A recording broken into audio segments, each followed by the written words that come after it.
আসসালামু আলাইকুম। ইপলিটেকনিকের অনলাইন ক্লাসে আপনাদের সকলকে স্বাগতম। বরাবরের মতো সঙ্গে আছি আমি মোহাম্মদ মমিনুল ইসলাম। আর আজকে আমরা আলোচনা করব স্ট্রাকচারাল মেকানিক্সের চতুর্থ অধ্যায় ঘর্ষণ। আমরা চতুর্থ অধ্যায় ঘর্ষণ সম্পর্কে আলোচনা করার পূর্বে একটু কথা বলে নেব। ঘর্ষণ আসলে মূলত কী?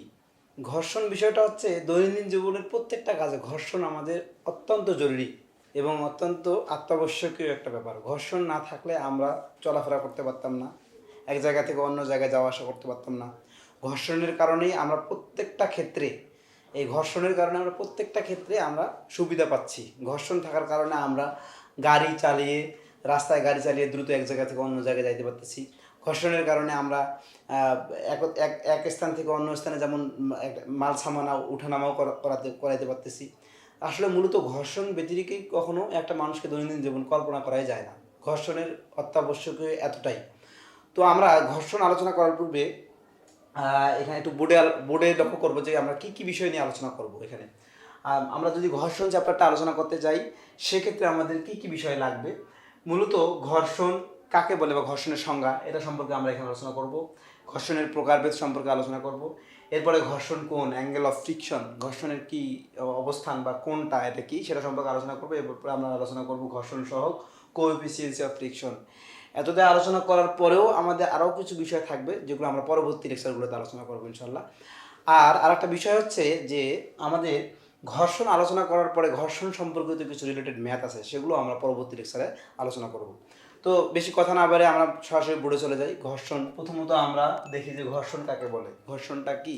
একদম সিম্পলি যদি ঘর্ষণ কাকে বলে কল্পনা করি, একটা স্থির বস্তু অথবা পাশাপাশি দুটি বস্তু রেখে যদি বস্তুদ্বয়কে চলার বা গতিশীল করা হয় অথবা করার চেষ্টা করা হয়, তাহলে উভয়ের স্পর্শতলে মানে যে বস্তুটাকে আমি রাখলাম সেটা এবং যে বস্তুটার উপর দিয়ে বস্তুটা যাবে সেটা, দুইটা বস্তুর স্পর্শতলে, উভয়ের স্পর্শতলে যে অমসৃণ জায়গাগুলো আছে, এই অমসৃণ জায়গাগুলো কি করে?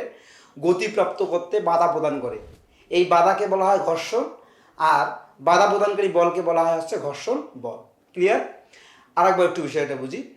বলা হচ্ছে যে দুটো বস্তু থাকতে হবে। ঘর্ষণ থাকতে গেলে কয়টা বস্তু থাকতে হবে? দুটো বস্তু থাকতে হবে। একটা বস্তুর উপর আর একটা বস্তু থাকবে, যে বস্তুটা কি করবে? ওই বস্তুটাকে স্পর্শ করে চলাফেরা করবে, মানে যাওয়া আসা করবে, চলাফেরা করার চেষ্টা করবে।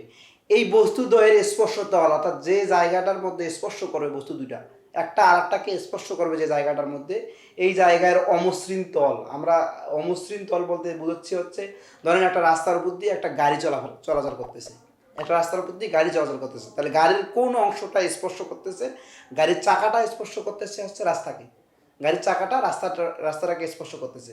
তাহলে চাকার একটা অমসৃণ একটা খাঁজ কাটা একটা আছে আমাদের, আমরা কল্পনা করব বা দেখি যে চাকার মধ্যে একটা খাঁজ কাটা অংশ আছে। এই খাঁজ কাটা অংশটা রাস্তার যে খাঁজ কাটা বা রাস্তার যে পিচের উপর দিয়ে চলাফেরা করতেছে, এই জায়গাটার মধ্যে কি করবে?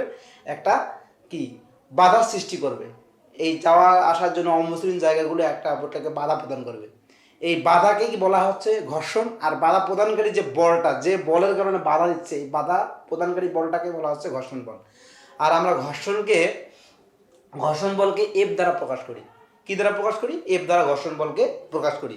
তো আমার মনে হয় যে ঘর্ষণের সংজ্ঞা সম্পর্কে আর কারো কোনো প্রশ্ন না থাকারই কথা। ঘর্ষণ সম্পর্কে আমরা জানলাম। এরপরে আমরা জানবো ঘর্ষণের প্রকারভেদ। ঘর্ষণটা কত প্রকার? ঘর্ষণ মূলত দুই প্রকার। ঘর্ষণ কত প্রকার? ঘর্ষণ মূলত দুই প্রকার। একটা হচ্ছে স্থির ঘর্ষণ, আর একটা হচ্ছে গতি বা চল ঘর্ষণ। কয় প্রকার? দুই প্রকার। একটা স্থির আর একটা গতি বা চল ঘর্ষণ। আমরা একটু বোর্ডে লক্ষ্য করি, একটু বিষয়গুলো লিখি। তাহলে ঘর্ষণ মূলত দুই প্রকার। তার মধ্যে একটা হচ্ছে স্থির ঘর্ষণ, যাকে বলা হয় হচ্ছে স্ট্যাটিক ফ্রিকশন। স্থির ঘর্ষণটাকে বলা হচ্ছে স্ট্যাটিক ফ্রিকশন। এখানে লিখে দিই STATIC,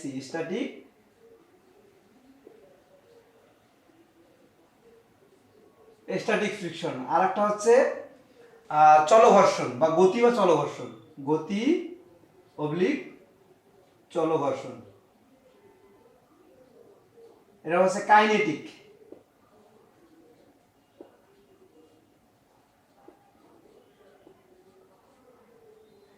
এটা হচ্ছে কাইনেটিক ফ্রিকশন। একটা হচ্ছে গতি ঘর্ষণ বা গতি বা চল ঘর্ষণ, আর একটা হচ্ছে স্থির ঘর্ষণ। দুইটা পাইলাম আমরা ঘর্ষণের প্রকারভেদ দুই ধরনের। আর একটা এই গতি বা চল ঘর্ষণটাও আবার হচ্ছে দুই ধরনের। গতি বা চল ঘর্ষণ হচ্ছে দুই প্রকার। আচ্ছা, গতি বা চল ঘর্ষণের দুই প্রকার, একটা হচ্ছে গড়ানো ঘর্ষণ যাকে বলা হয় স্লাইডিং ফ্রিকশন, আর একটা হচ্ছে আবর্তন ঘর্ষণ বা রোলিং ফ্রিকশন। তাহলে আমরা মোটামুটি ঘর্ষণের প্রকারভেদ সম্পর্কে জানতে পারলাম। এই ঘর্ষণের প্রকারভেদ সম্পর্কে আরো বিস্তারিত এবং ঘর্ষণের প্রকারভেদের সংজ্ঞাগুলো জানতে আমাদের অবশ্যই মূল বই ফলো করতে হবে, এবং আমাদের এই ইউটিউব চ্যানেল অথবা আমাদের পেজের মধ্যে সাবস্ক্রাইব করলে তোমরা দেখতে পারবা যে আমাদের হ্যান্ড নোটগুলো দেওয়া আছে। হ্যান্ড নোটগুলো ফলো করলেও তোমরা মোটামুটি এখান থেকে একটু ক্লিয়ার কনসেপ্ট তোমরা পেয়ে যাবা। আর মূলত বোর্ড বই ফলো করার বিপরীত কোনো কিছুই নেই। তাহলে আমরা এই জিনিসগুলো দেখার জন্য আমাদের অবশ্যই বোর্ড বইটা সম্পর্কে আরও বিস্তারিত দেখবো। তারপরে আমরা পাইলাম হচ্ছে কি, এটা আমরা পেয়ে গেলাম ঘর্ষণের প্রকারভেদ, এটা হয়ে গেল আমাদের। এবার আমাদের ঘর্ষণ কোণ বা অ্যাঙ্গেল অফ ফ্রিকশন, এটা সম্পর্কে আমরা ধারণা পাবো। ঘর্ষণ কোণটা কি, অ্যাঙ্গেল অফ ফ্রিকশন বা ঘর্ষণ কোণটা কি। আচ্ছা, ঘর্ষণ কোণ বলতে বোঝাচ্ছে অবশ্যই একটা কি হচ্ছে অ্যাঙ্গেল আছে, অ্যাঙ্গেল অফ ফ্রিকশন মানে হচ্ছে হেলানো তল। তার মানে আমাদের সংজ্ঞার মধ্যে ঘর্ষণ কোণের সংজ্ঞা যদি আমি বলতে যাই, তাহলে আমি বলবো যে একটি হেলানো তলকে কোনো আনুভূমিকের সাথে, একটা হেলানো তলকে তার উপর কোনো একটা বস্তু রাখা হলে, আনুভূমিক তলের উপর কোনো একটা বস্তু রাখা হলে, সেই বস্তুটা যদি সময়মতো সচল হওয়ার উপক্রম হয়, তবে ওই অবস্থানটাকেই বলা হচ্ছে ঘর্ষণ কোণ। অর্থাৎ বস্তুটা সময়মতো সচল হওয়ার জন্য যে উপক্রম হচ্ছে, ঘর্ষণ ক্রিয়েট করে বস্তু সচল হওয়ার জন্য যে উপক্রম করছে, ওই অবস্থানটাকে বলা হচ্ছে ঘর্ষণ কোণ বলতেছি আমরা। তাহলে ঘর্ষণ কোণ আমরা সম্পর্কে ধারণা, ঘর্ষণ কোণকে আমরা থিটা দ্বারা প্রকাশ করি। এই যে থিটা, ঘর্ষণ কোণকে থিটা দ্বারা প্রকাশ করি। এটা হচ্ছে হেলানো তলের ঘর্ষণ কোণ, আর একটা বস্তুর সঙ্গে হচ্ছে এই মানে এই অবস্থানটার ঘর্ষণ কোণ। দুইটা ঘর্ষণ কোণ আছে। তাহলে ঘর্ষণ কোণ, অ্যাঙ্গেল অফ ফ্রিকশন। এবার আমরা জানবো যে একটা হেলানো তলকে যদি হেলানো তলের কোণটা, এই হেলানো তলের কোণটা, হ্যাঁ, তোমার হচ্ছে বস্তুর অবস্থানের ঘর্ষণ কোণের সঙ্গে যদি দুইটাকে পরস্পর সমান করা হয়, হেলানো তলের কোণ এবং বস্তুর অবস্থানের সংস্পর্শ ঘর্ষণ কোণটাকে যদি উভয়কে সমান করা হয়, তখন বস্তুর ওজনের কারণে সেটা স্থিতি অবস্থার শেষ সীমায় পৌঁছাবে। স্থিতি অবস্থার শেষ সীমা মানে হচ্ছে ওই বস্তুটা আর স্থির থাকতে পারতেছে না, সে কি হবে, এখন চলার উপক্রম হবে, এই অবস্থাটা বুঝাচ্ছে। অর্থাৎ স্থিতি অবস্থার শেষ সীমায় পৌঁছে যাচ্ছে সে বস্তুটা। তখন আমাদের বলা হচ্ছে যে বস্তু সহ অবস্থানে ধরে রাখার জন্য তার উপর প্রযুক্ত ঘর্ষণ বল, এটাকে বলা হচ্ছে এফ দ্বারা প্রকাশ করতে হচ্ছে। বস্তু সহ অবস্থানে ধরে রাখার জন্য তার উপর প্রযুক্ত বল, এটাকে এফ দ্বারা প্রকাশ করা হচ্ছে। আর সবেমাত্র সচল হওয়ার জন্য প্রয়োজনীয় ঘর্ষণ বল হচ্ছে ডাব্লিউ সাইন থিটা। এই যে ডাব্লিউ সাইন থিটা, এই দুটা। তাহলে এটা একটা অপরটার বিপরীত, দুটোই সমান কিন্তু একটা অপরটার হচ্ছে বিপরীত, এটা বলা হইতেছে। অর্থাৎ বস্তুটার সর্বোচ্চ ঘর্ষণ বল, আমরা জানি সর্বোচ্চ ঘর্ষণ বল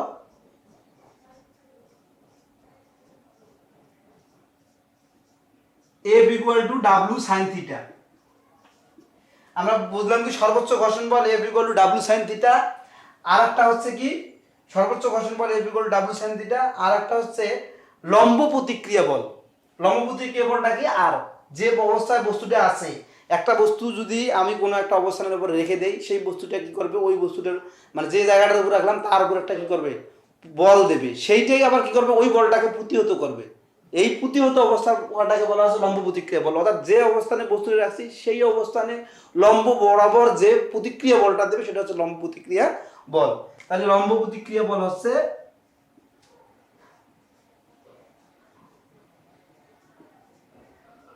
R equal to W sin theta। এটাকে যদি আমরা এখন এগুলোকে গাণিতিকভাবে প্রকাশ করি, তাহলে আমি লিখতে পারি, হ্যাঁ, অতএব আমি লিখতে পারি কি,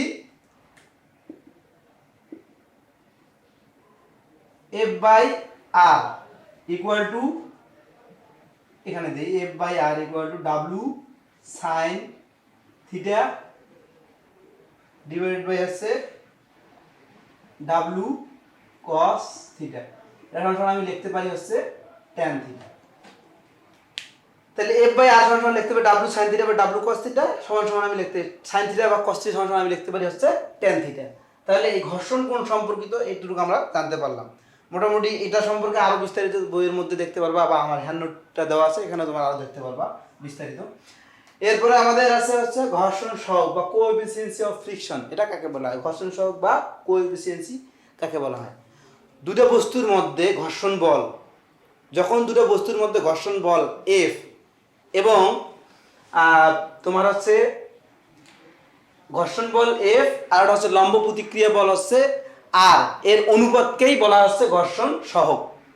কথাটা আরেকবার বলি, দুটো বস্তুর মধ্যকার ঘর্ষণ বল F আর লম্ব প্রতিক্রিয়া বল R এর অনুপাতকেই বলা হচ্ছে তোমার হচ্ছে ঘর্ষণ সহগ। এটা গাণিতিকভাবে যদি আমি প্রকাশ করি, গাণিতিকভাবে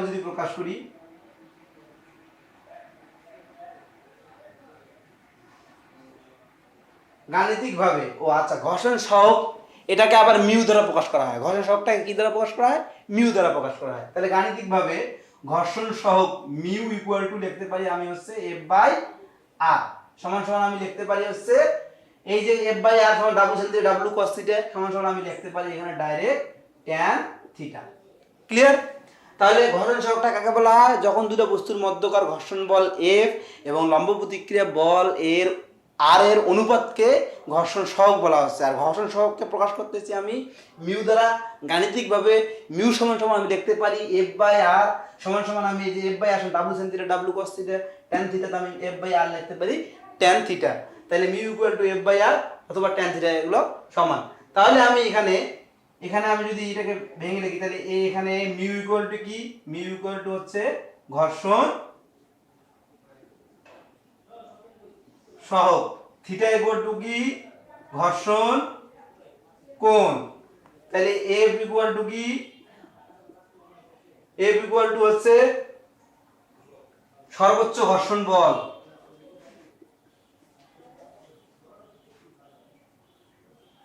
তাইলে R সমান সমান আমি লিখতে পারি লম্ব প্রতিক্রিয়া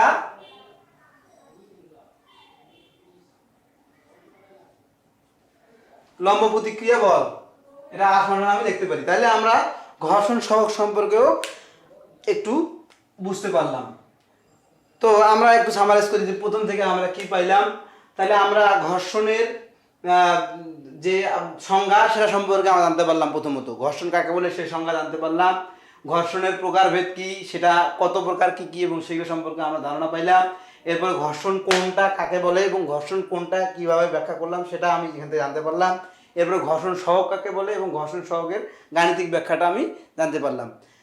তো আজকের মতো এখানেই শেষ করতেছি। ধন্যবাদ সকলকে।